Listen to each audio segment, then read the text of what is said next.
Is freedom of expression at risk, or do we need more control over what is said and spread? Think about it.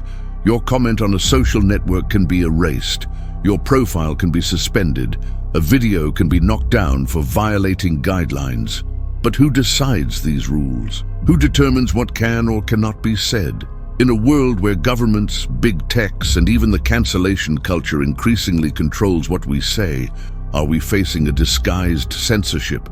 Or do we need boundaries to avoid hate, speeches, fake news, and manipulation?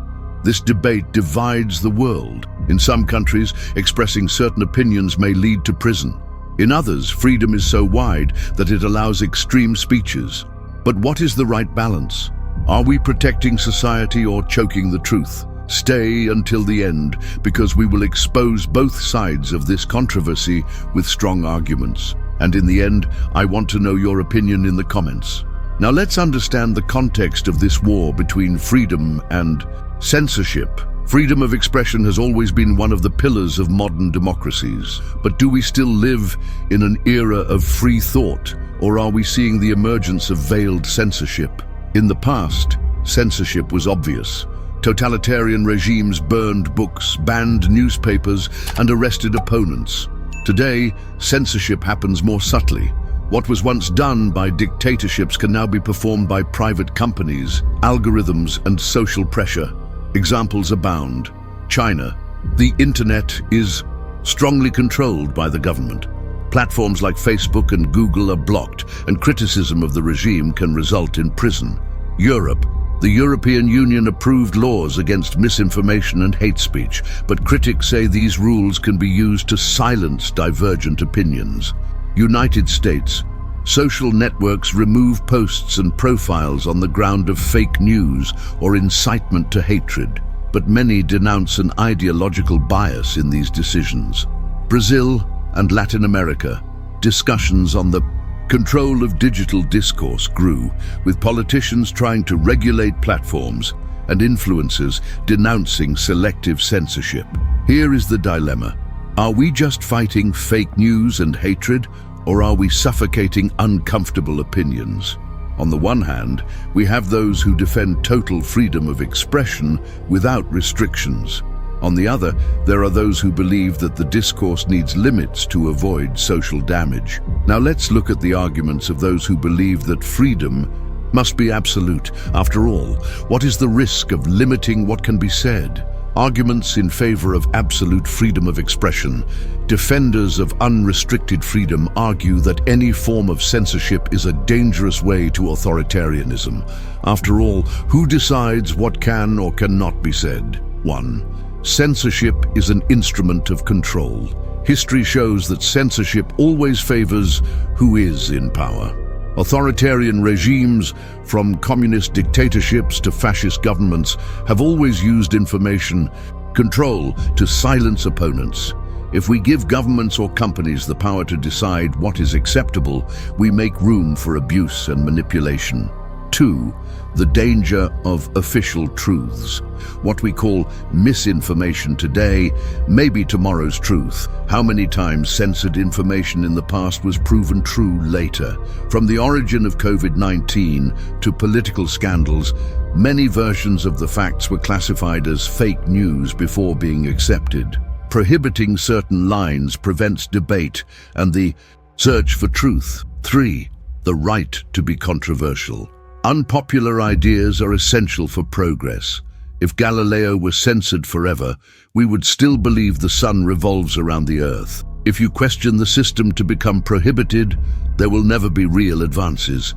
Freedom of expression includes the freedom to offend, disturb, and challenge narratives. 4. The effect of the fear of speaking. When people are beginning to be afraid of expressing opinions, society enters a cycle of self-censorship. These are not just about radical speeches, but any opinion that goes against the current. This environment creates a culture of fear, where only ideas accepted by the majority can be expressed, which is a problem for any democracy. 5. People must decide, not the authorities. If a speech is bad, it must be fought with better arguments, not with ban. The decision on what is right or wrong should be in the hands of the public, not governments or corporations that may have hidden interests. But of course, this is not the only side of the coin. Can we really let any speech run loose? Now let's go to the arguments of those who defend limits to freedom of expression. Arguments in favor of boundaries in freedom of expression. On the other hand, there are those who argue that total freedom can have dangerous consequences for society. After all, words have real impact. They can influence elections, incite violence, and spread misinformation that puts lives at risk. 1. Dangerous discourses can generate real actions. When we talk about total freedom, does this include discourses that promote hatred, violence, and terrorism? The story is full of examples of radical ideas that started with words and ended in genocides, terrorist attacks, and massacres. The freedom of one cannot put the lives of others at risk. 2. Fake news can manipulate millions. The internet allows anyone to publish anything. But what if this information is a dangerous lie? False news about vaccines, climate change, or political crises can fool millions and lead to disastrous decisions. If there is no control, who prevents the public from being manipulated? 3. Private platforms have the right to impose rules. Social networks and technology companies are not public spaces, but private businesses.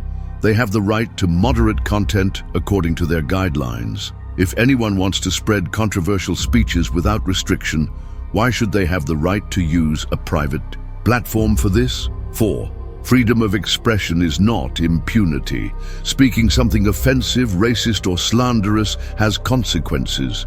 In many countries, there are laws that punish hate speeches, defamation, and incitement to violence. Without limits, anyone could destroy reputations, spread hatred, or encourage crimes, and go unpunished. 5. Democracies need balance. Even the free nations in the world impose speech restrictions. We cannot scream bomb at an airport without consequences. Just as we have laws to protect public safety, some argue that we must have rules to avoid informational chaos. Now we get to the hardest point. Is there a balance between freedom and control? Or are we condemned to choose between censorship or chaos? Let's go to the conclusion. In the end, what is the greatest danger? Excessive freedom or over-control? If on the one hand, censorship can be a powerful weapon for governments and large corporations, silence uncomfortable voices and manipulate society, on the other, a world without any control can open the doors to destructive lies, mass manipulation, and speeches that encourage hatred and the violence. The central question of this debate is, who has the right to decide what can or cannot be said? If we leave this decision in the hands of governments, we risk creating regimes that suffocate freedom and punish those who think differently. If we deliver this power to private companies, we may be accepting that big techs have full control over the information, favoring certain speeches and shutting others. If there is no control, are we prepared to deal with an unlimited flow of fake news, hazardous speeches, and large-scale handling? The story has already shown that information control is one of the most powerful weapons that exist. Who defines the rules of the game has the power to shape reality, and if we allow any entity, whether government, corporations, or even a wave of public opinion, determine what can or cannot be said, as we guarantee that the truth will not be stifled. But what about you? Do you think we are moving towards a world where any speech will be watched and controlled? Or do you believe that some limitations are necessary to keep society stable and protected? The debate doesn't end here. Now I want to hear your opinion. Leave your comment below. Unrestricted freedom or necessary control? Is modern censorship a protection or a threat? And of course, if you enjoyed this debate and want more controversial content like this, already leave the like, subscribe to the channel, and activate the bell so you do not lose any discussion that challenges the narratives and makes you think. We see each other in the next video.